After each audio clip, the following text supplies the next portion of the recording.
स्वागत है आप सबका आपके प्रिय चैनल पीसी ग्रुप एजुकेशन में। मैं पूजा मैम आज इस क्लास में क्लास 10th हिंदी व्याकरण के अंतर्गत आज हम लोग समास को कंप्लीट करेंगे। तो देखिए आज का क्लास बहुत ही ज्यादा महत्वपूर्ण होने चल रहा है। हम आप लोग को ट्रिक के माध्यम से बताएंगे आप लोग के सिलेबस में कितने समास आप लोग को पढ़ने हैं, तो इस क्लास में हम लोग जानेंगे। तो बिना देर किए हुए चलिए स्टार्ट करते हैं। देखते हैं समास।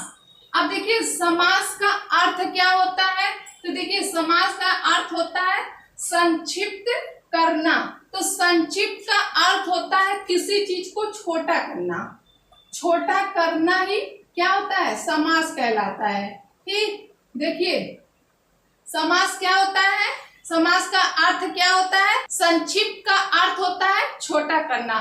क्लियर हुआ आप लोग को समास क्या होते हैं। देखिए अब समास किसे कहते हैं, देखिए जब दो या दो से अधिक शब्दों को मिलाकर एक शब्द बना लिया जाता है तब उस प्रक्रिया को समास कहते हैं। तो समास किसे कहते हैं, जब दो या दो से अधिक शब्द रहेंगे और उसको एक बना लिया जाता है उसको समास कहते हैं। अब हम लोग चलिए उदाहरण से समझते हैं कि समास होता क्या है। देखिए जैसे यहाँ पर हम लिख दें काली काली है जो मिर्च। अब ये क्या है, दो या दो से अधिक शब्द है। ठीक, अब इसको समास कैसे बनाए, कैसे इसको छोटा करें। तो देखिए काली है जो मिर्च, इसको छोटा हम लोग कर ले काली मिर्च।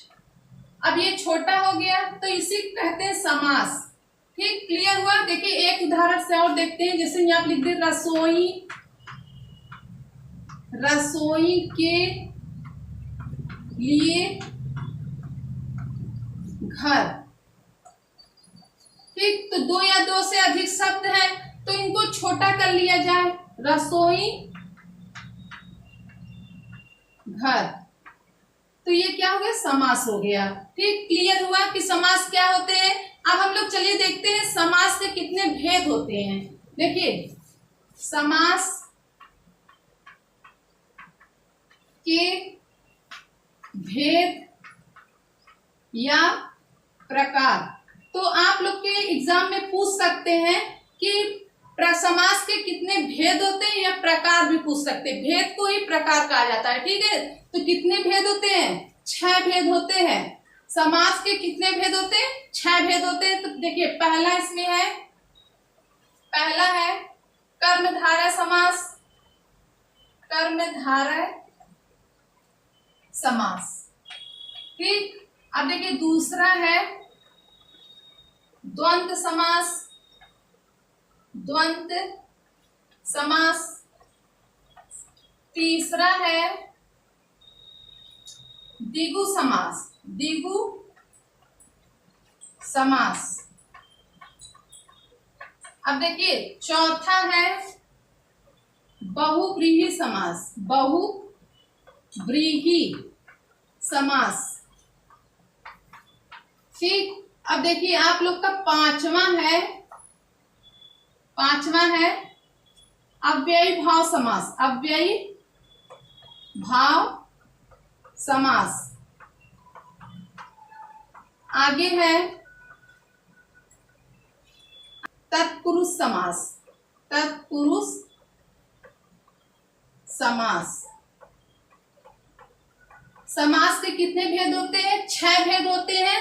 कर्मधारय समास, द्वंद्व समास, द्विगु समास, बहुव्रीहि समास, अव्ययी भाव समास, तत्पुरुष समास। तो देखिए आप लोग को कितने समास पढ़ने हैं, आप लोग के सिलेबस में कितने समास दिए हैं। तो देखिए आप लोग को कौन से समास पढ़ने हैं, कर्मधारय समास, द्वंद्व समास, द्विगु समास, बहुव्रीहि समास। आप लोग को 4 समास पढ़ने हैं। ठीक, आप लोग को 2 समास नहीं पढ़ने हैं, जिसमें से है अव्ययी भाव समास नहीं पढ़ने हैं और तत्पुरुष समास नहीं पढ़ने हैं। क्लियर हुआ कि आप लोग को कितने समास पढ़ने, 4 समास पढ़ने हैं, जिसमें से आप लोग को अव्ययी भाव समास और तत्पुरुष समास को नहीं पढ़ना है। अब हम लोग चलिए एक एक करके इसको देखते हैं कौन से समास क्या होते हैं। ठीक है, कर्मधारय समास। अब देखिए कर्मधारय समास किसे कहते हैं, जिसमें पूर्व पद विशेषण और उत्तर पद विशेष होता है उसे कर्मधारय समास कहते हैं। तो आप लोग विशेषण और विशेष पता है आप लोग को? तो नहीं पता है, चलिए बताते हैं क्या होता है। तो देखिए अब हम यहाँ पे लिख दे राम अच्छा लड़का है। देखिए राम अच्छा लड़का है, देखिए इसमें कैसे आप लोग पता करेंगे। तो यहाँ पे देखिए राम अच्छा लड़का है, तो ये राम क्या है? ये राम आपका विशेष है, ठीक। अब इस राम की विशेषता बताई जा रही है, तो राम कैसा लड़का है? एक अच्छा लड़का है, तो ये क्या है? विशेषण है, विशेषण, ठीक है। विशेष क्या है? राम है, और विशेषण क्या है? अच्छा। तो ये लड़का क्या है? लड़का भी एक क्या है? विशेष से है। समझ में आया आप लोग को? तो आप लोग को क्लियर हुआ कि विशेषण क्या है और विशेष क्या है। चलिए अब हम लोग देख लेते हैं। तो इसमें देखिए क्या कहा था कर्मधारय समास में, जिसमें पूर्व पद विशेषण और उत्तर पद विशेष हो वो क्या होते हैं? कर्मधारय समास होते हैं। चलिए उदाहरण से हम लोग देखते हैं। देखिए इधर समास लिखा है समास विग्रह। जब हम लोग किसी चीज को जो छोटा रहता है उसको जब समास विग्रह कर देते हैं, दो या दो से अधिक शब्द रहते हैं वो समास विग्रह होते हैं, ठीक। अब देखिए यहाँ पे लिखा है नीला क्या है? ये पूर्व पद है, ठीक है। अब ये आपका कमल क्या है? ये उत्तर पद है, ठीक। तो देखिए यहाँ पे कमल की विशेषता बताई जा रही है। तो देखिए कमल की विशेषता क्या बताई जा रही है कि कमल कैसा है? नीला है। तो जब इसका समास विग्रह हम लोग करेंगे, नीला है जो कमल, नीला है जो कमल, कमल कैसा है? नीला है। तो यहाँ पे विशेषता बताई जा रही है। किसकी विशेषता बताई जा रही है? कमल की बताई जा रही है कि कमल कैसा है? नीला है। तो ये क्या है? यहाँ पे आप लोग को क्या ट्रिक लगाना है कि जहाँ पे विशेषता बताई जाए वो क्या होते हैं? कर्मधारय समास होते हैं, ठीक है। अब देखिए यहाँ पे लिखा है चंद्रमुखी। अब देखिए यहाँ पे चंद्रमुखी, अब देखिए चंद्र के समान मुख वाली। अब देखिए जो मुख है, मुख किसके समान है? चंद्रमा के समान बताया जा रहा है। तो जो चंद्रमा के समान बताया उसकी विशेषता, मुख की विशेषता बताई जा रही है किसके समान? चंद्रमा के समान। तो यहाँ पे देखिए ये पहला पद है, पूर्व पद है और ये उत्तर पद है, ठीक। तो इसे समास कहते हैं और ये समास विग्रह होता है। क्लियर हुआ? अब देखिए यहाँ पे लिखा है मृग नयन। अब मृग का अर्थ होता है हिरण, जो नयन, नयन मीन्स होता है आँख। आँख किसके समान बताया जा रहा है? हिरण के समान बताया जा रहा है। जैसे यहाँ पे समास विग्रह करने पे मृग के समान नेत्र वाली। अब नेत्र जो है, जो आँख है, किसके समान है? मृग के समान है, हिरण के समान है। तो ये क्या है? कर्मधारय समास है। क्लियर हुआ कि कर्मधारय समास क्या होते हैं? पूर्व पद क्या रहेंगे? विशेषण रहेगा और उत्तर पद विशेष रहेगा। तो इसी से आप लोग को पता चलेगा ये कर्मधारय समास है। क्लियर हुआ? अब हम लोग चलिए आगे देखते हैं। दूसरा है द्वंद्व समास। अब देखिए द्वंद्व समास किसे कहते हैं? इनमें दोनों पद प्रधान होते हैं और उनके बीच के योजक चिन्ह का लोप हो जाता है, उसे द्वंद्व समास कहते हैं। अब देखिए यहाँ पे लिखा है योजक चिन्ह। अब योजक चिन्ह क्या होते हैं? जो इस तरह होते हैं, एक डैश की तरह जो लगे रहते हैं, इसी को कहते हैं योजक चिन्ह। तो जो समास रहते हैं, समास विग्रह करने पे उसका लोप हो जाता है। लोप मतलब कि जब उसका समास विग्रह करेंगे तो बीच में क्या आ जाएगा? या आपको देखने को मिलेगा, और देखने को मिलेगा, या देखने को मिलेगा, ठीक है। इन दोनों में से कोई भी आपको देखने को मिल सकता है। वो क्या होते हैं? आपके द्वंद्व समास होते हैं, ठीक। अब देखिए इसमें विलोम शब्द भी आपको मिलेंगे। विलोम शब्द से भी पहचान सकते हैं कि ये आपके क्या है? द्वंद्व समास है। चलिए उदाहरण से हम लोग देखते हैं। देखिए यहाँ पे समास है। अब देखिए माता पिता, माता और पिता। तो देखिए पाप पुण्य, पाप और पुण्य, दिन रात, रात और दिन, सुख दुख, सुख और दुख, अपना पराया, अपना या पराया। देखिए यहाँ पे या देखने को मिला ना, और यहाँ पे और। जब समास विग्रह हम लोग करेंगे तो और या भी देखने को मिलेंगे। तो ये क्या है? आपका द्वंद्व समास है, ठीक है। अब देखिए ये आपके विलोम शब्द से भी पता चलेंगे कि ये द्वंद्व समास है। तो देखिए माता पिता, तो ये विलोम शब्द है, माता का क्या हो जाएगा? पिता हो जाएगा। अपना क्या हो जाएगा, पराया हो जाएगा, सुख का क्या होगा, दुख हो जाएगा, पाप का क्या होगा, पुण्य हो जाएगा। तो ये जहाँ पे विलोम शब्द देखने को मिले तो वो क्या होते हैं, द्वंद्व समास होते हैं। क्लियर हुआ। अब देखिए जहाँ पे और या देखने को मिले वो भी क्या होते हैं, द्वंद्व समास होते हैं। तो आप लोग को क्लियर हो गया होगा कि द्वंद्व समास किसे कहते हैं। ठीक, अब हम लोग चलिए आगे देखते हैं द्विगु समास। अब देखिए द्विगु समास होते क्या है, देखिए इसका पूर्व पद संख्यावाची होता है, संख्यावाची विशेषण, तथा उत्तर पद उस संख्या का विशेष से होता है।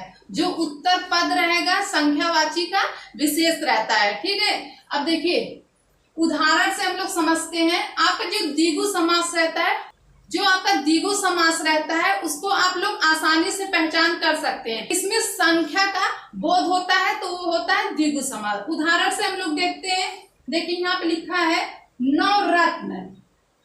जब इसका समास विग्रह करेंगे, नवरत्नों का समूह। देखिए यहाँ पे देखिए जो पूर्व पद है, ये पूर्व पद है, ये क्या है, संख्या का बोध करा रहा है।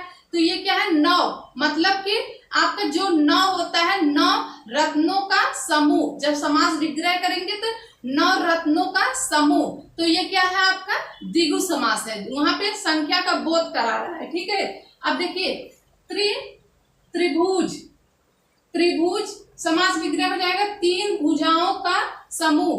देखिए यहाँ पे तीन है ना, तीन भुजाओं का समूह, तो यहाँ पे क्या संख्या का बोध करा रहा है। अब देखिए नवरात्र, अब देखिए नवरात्र का क्या हो जाएगा, नव रातों का समूह, नव रातों का समूह, तो यहाँ पे नौ का संख्या का बोध करा रहा है। ठीक है, अब आगे है चतुर्मास।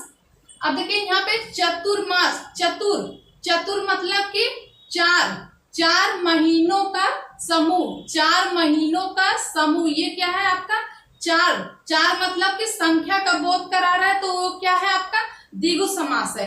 तो जहां पे संख्या का बोध करा है, आपका पूर्व पद क्या रहे, संख्यावाची रहे, वो होते हैं द्विगु समास होते हैं। क्लियर हुआ कि द्विगु समास किसे कहते हैं। ठीक, अब हम लोग आगे देखते हैं। चौथा है बहुव्रीहि समास। अब देखिए बहुव्रीहि समास किसे कहते हैं।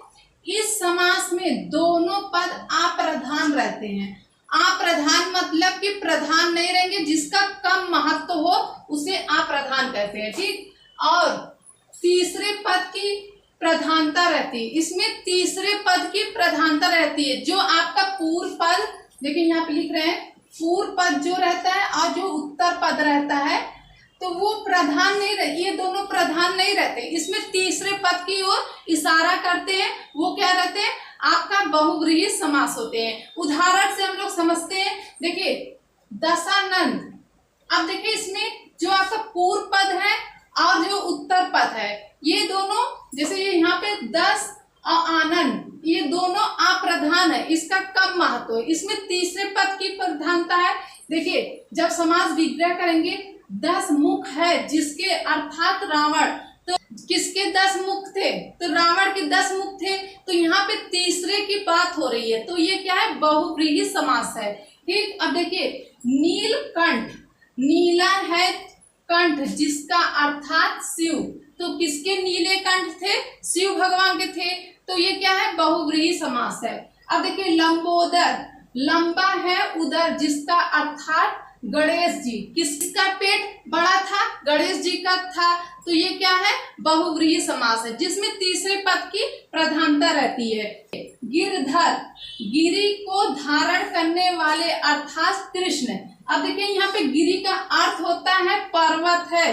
पर्वत को कौन उंगली पर अपने धारण किया था, श्री कृष्ण किए थे, तो ये क्या है, बहुव्रीहि समास है। जहां तीसरे की बात हो वो क्या होते हैं, बहुव्रीहि समास होते हैं। ठीक, देखिए एक कंफ्यूजन आप लोग का रहता है, देखिए यहाँ पे लिखा है दशानन।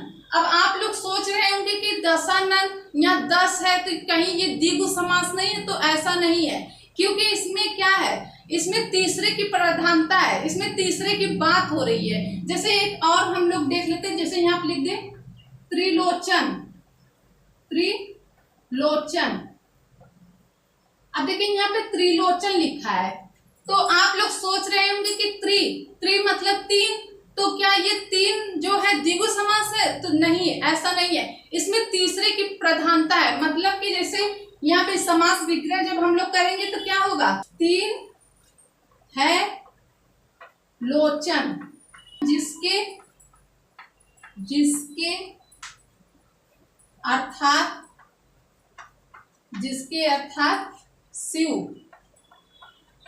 शिव जी। यहाँ पे देखिए तीसरे कैसे बात हो रही है, तो यहाँ पे जो ये लोचन का अर्थ होता है आंख होता है। क्या होता है, आंख होता है, आंख। तो यहाँ पे देखिए किसके तीन नेत्र थे, शिव भगवान के थे, तो यहाँ पे तीसरे की बात हो रही है। तो यहाँ पे देखिए त्रिलोचन, तीन आंख किसके थे, शिव भगवान के थे, तो ये क्या है, बहुव्रीहि समास है। तो ऐसा मत समझिएगा कि ये आपका द्विगु समास है। इसमें आप लोग को देखना, बहुव्रीहि समास में ये देखना है कि इसमें तीसरे की प्रधानता नहीं है। जिसमें तीसरे की बात हो, प्रधानता हो, वो क्या होते हैं, बहुव्रीहि समास होते हैं। आप लोग को क्लियर हो गया कि बहुव्रीहि समास किसे कहते हैं। तो हम वीडियो को यहीं पर रखते हैं। तो आज के क्लास में आप लोग के सिलेबस में बहुव्रीहि समास, द्विगु समास, द्वंद्व समास, कर्मधारय समास, ये 4 समास आप लोग को पढ़ने थे। तो आप लोग वीडियो को लाइक कर दीजिएगा, चैनल को सब्सक्राइब कर दीजिएगा, बेल आइकन को प्रेस कर दीजिएगा। आज का क्लास आप लोग को कैसा लगा कमेंट करके जरूर बताइएगा। तब तक के लिए धन्यवाद।